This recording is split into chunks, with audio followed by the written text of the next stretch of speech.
तारीख थी 15 जून 2025। रात के 10 बज रहे थे।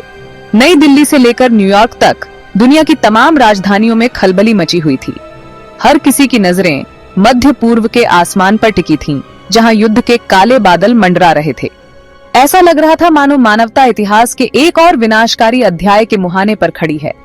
ईरान और इजराइल, दो ऐसे देश जिनकी दुश्मनी दशकों पुरानी है, अब एक दूसरे के आमने सामने थे।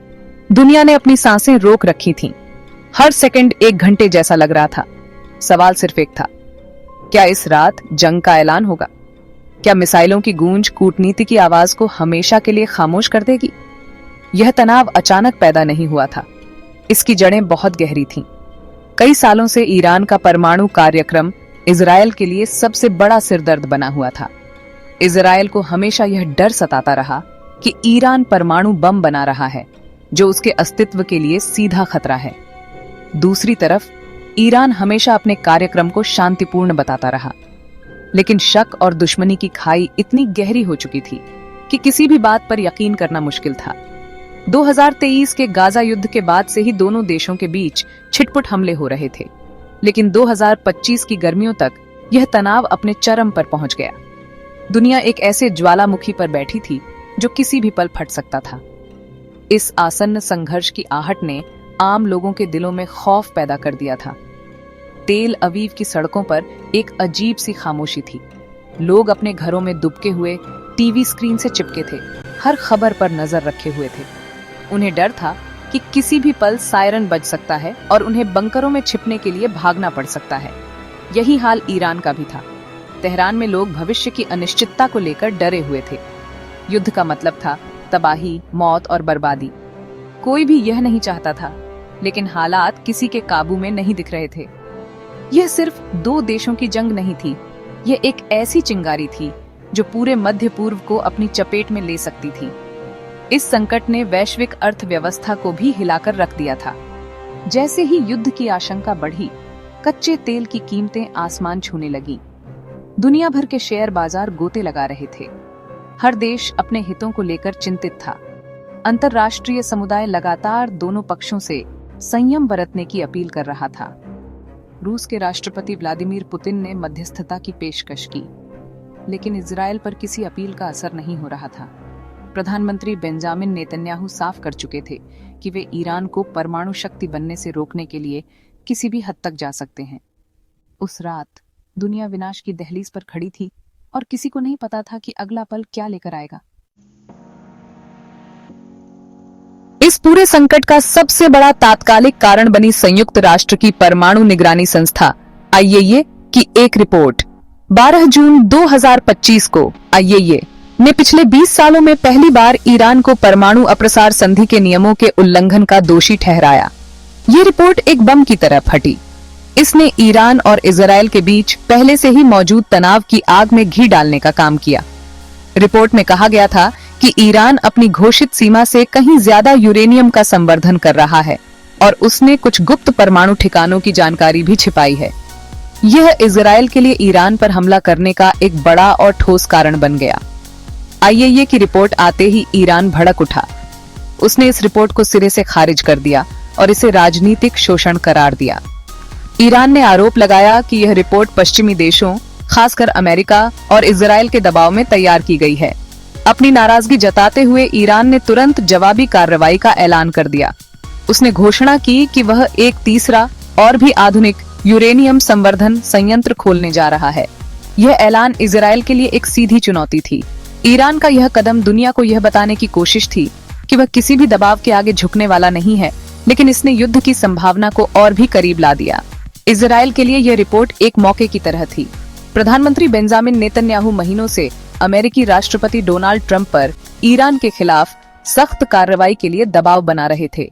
नेतन्याहू का मानना था कि ईरान के सहयोगी जैसे सीरिया में बशर अल असद और लेबनान में हिजबुल्लाह कमजोर हो चुके हैं और यही ईरान पर हमला करने का सही समय है।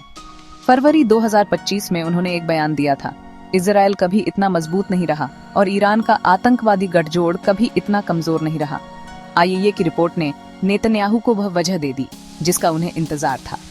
अब वे दुनिया को बता सकते थे कि ईरान के परमाणु कार्यक्रम को रोकने के लिए सैन्य कार्रवाई ही एकमात्र रास्ता बचा है।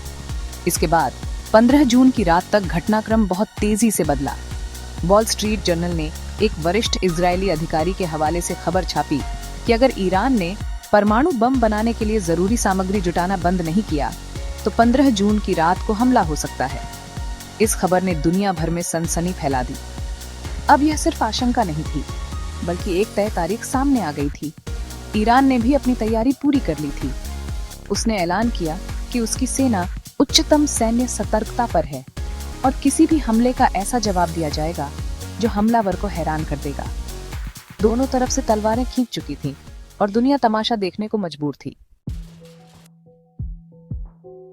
इस पूरे संकट में अमेरिका की भूमिका सबसे अहम थी। राष्ट्रपति डोनाल्ड ट्रंप एक अजीब सी दुविधा में फंसे हुए थे। एक तरफ वे इजरायल के सबसे बड़े समर्थक थे और ईरान को सबक सिखाना चाहते थे। दूसरी तरफ वे मध्य पूर्व में एक और बड़े युद्ध से बचना चाहते थे। 12 जून को उन्होंने चेतावनी दी कि मध्य पूर्व में बड़े पैमाने पर संघर्ष की संभावना है।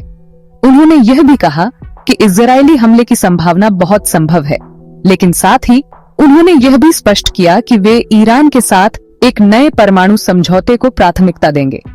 अमेरिका और ईरान के बीच अप्रैल 2025 से ओमान में बातचीत चल रही थी और अगला दौर 16 जून को होना था। लेकिन ट्रंप की कूटनीतिक कोशिशों को ईरान के सर्वोच्च नेता अयातुल्ला खामेनेई ने एक बड़ा झटका दिया। उन्होंने अमेरिकी प्रस्ताव को ठुकरा दिया, जिसके बाद निराश ट्रंप ने कहा कि वे समझौते को लेकर कम आशावादी हैं। इसके बाद व्हाइट हाउस ने इजरायल को एक बहुत ही कड़ा और स्पष्ट संदेश भेजा। अमेरिका ने साफ कर दिया कि वह इजरायल के किसी भी एकतरफा हमले में सीधे तौर पर शामिल नहीं होगा। अमेरिका ने इजरायल को आक्रामक सहायता देने से भी इनकार कर दिया।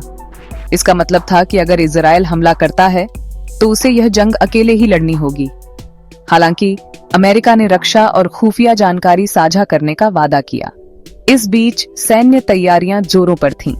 अमेरिकी और यूरोपीय खुफिया एजेंसियों ने पुष्टि की कि इजरायल ईरान पर हमला करने के लिए पूरी तरह से तैयार दिख रहा है। उसकी वायुसेना हाई अलर्ट पर थी और लड़ाकू विमानों को ईरान के परमाणु ठिकानों को निशाना बनाने के लिए तैयार किया जा रहा था। विश्लेषकों का मानना था कि अमेरिकी समर्थन के बिना इजरायल का हमला सीमित ही रहेगा। इजरायल के पास ईरान के फोर्डो जैसे जमीन के अंदर बने परमाणु संयंत्रों को तबाह करने के लिए जरूरी बंकर बस्टर बम नहीं थे, जो सिर्फ अमेरिका के पास हैं। लेकिन इजरायल दूसरे तरीकों से ईरान को बड़ा नुकसान पहुंचाने की क्षमता रखता था। बढ़ते तनाव को देखते हुए अमेरिका ने भी एहतियाती कदम उठाने शुरू कर दिए थे। अमेरिका ने इराक में अपने दूतावास से कुछ राजनयिकों को वापस बुला लिया। पूरे मध्य पूर्व में तैनात अमेरिकी सैन्य परिवारों को स्वेच्छा से इलाका छोड़ने की इजाजत दे दी गई। राष्ट्रपति ट्रंप ने अमेरिकी नागरिकों को चेतावनी देते हुए कहा, कुछ भी हो सकता है, मिसाइलें इमारतों पर गिर सकती हैं। ये बयान अपने आप में हालात की गंभीरता को बताने के लिए काफी था। 15 जून की रात सैन्य बिसात बिछ चुकी थी। मोहरे अपनी अपनी जगह पर थे और दुनिया इंतजार कर रही थी कि पहला कदम कौन चलेगा। 15 जून 2025 की वह रात आखिरकार गुजर गई। कोई मिसाइल नहीं दागी गई, कोई हमला नहीं हुआ। सुबह होते होते दुनिया ने राहत की सांस ली, लेकिन उस एक रात ने दुनिया को हमेशा के लिए बदल दिया। उसने यह सिखाया कि हम तबाही के कितने करीब खड़े हैं और कैसे एक गलत फैसला पूरी मानवता को एक अंतहीन युद्ध में धकेल सकता है। यह रात एक चेतावनी थी, एक अलार्म था जिसने दुनिया की अंतरात्मा को झकझोर कर रख दिया। इसने यह साबित कर दिया कि 21वीं सदी में भी कूटनीति और बातचीत की जगह युद्ध का खतरा कितना वास्तविक और भयावह है। उस रात के बाद अंतरराष्ट्रीय दबाव बहुत ज्यादा बढ़ गया। अमेरिका, रूस और यूरोपीय शक्तियों ने मिलकर ईरान और इजराइल दोनों पर तनाव कम करने के लिए जोर डाला। 16 जून को ओमान में होने वाली परमाणु वार्ता रद्द नहीं हुई। ईरान और अमेरिका के वार्ताकार मेज पर बैठे और इस बार माहौल पहले से कहीं ज्यादा गंभीर था। युद्ध की आशंका ने दोनों पक्षों को यह एहसास करा दिया था कि एक समझौता कितना जरूरी है। इजराइल ने भी अपनी सैन्य तैयारियों को कम कर दिया, लेकिन उसने यह साफ कर दिया कि अगर ईरान ने परमाणु बम बनाने की दिशा में कोई भी कदम उठाया तो वह चुप नहीं बैठेगा। खतरा टला था, खत्म नहीं हुआ था। इस संकट का सबसे बड़ा सबक यह था कि मध्य पूर्व की अस्थिरता सिर्फ एक क्षेत्रीय समस्या नहीं है, यह एक वैश्विक समस्या है।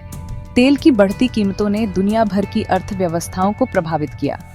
युद्ध के डर ने लाखों लोगों को पलायन के बारे में सोचने पर मजबूर कर दिया। इसने यह भी दिखाया कि पुराने गठबंधन और पुरानी दुश्मनियां कितनी खतरनाक हो सकती हैं। इजराइल और ईरान के बीच का यह संघर्ष सिर्फ दो देशों का नहीं, बल्कि शिया और सुन्नी, फारसी और अरब और लोकतंत्र और धर्मतंत्र की विचारधाराओं का टकराव भी है, जो पूरे क्षेत्र को अपनी चपेट में ले सकता है। अंत में 15 जून 2025 की रात इतिहास में एक ऐसी रात के रूप में दर्ज हो गई जब दुनिया ने युद्ध के मुहाने पर खड़े होकर शांति की कीमत को समझा। इसने हर देश को यह सोचने पर मजबूर कर दिया कि क्या हम वास्तव में एक ऐसी दुनिया चाहते हैं जहां विवादों का हल मिसाइलों और बमों से होता है। उस रात ने हमें यह याद दिलाया कि सबसे बड़ी जीत जंग के मैदान में नहीं, बल्कि बातचीत की मेज पर हासिल होती है। यह एक उम्मीद की किरण भी थी कि शायद इस भयावह अनुभव के बाद दुनिया के नेता शांति और स्थिरता को एक और मौका देने के लिए तैयार होंगे।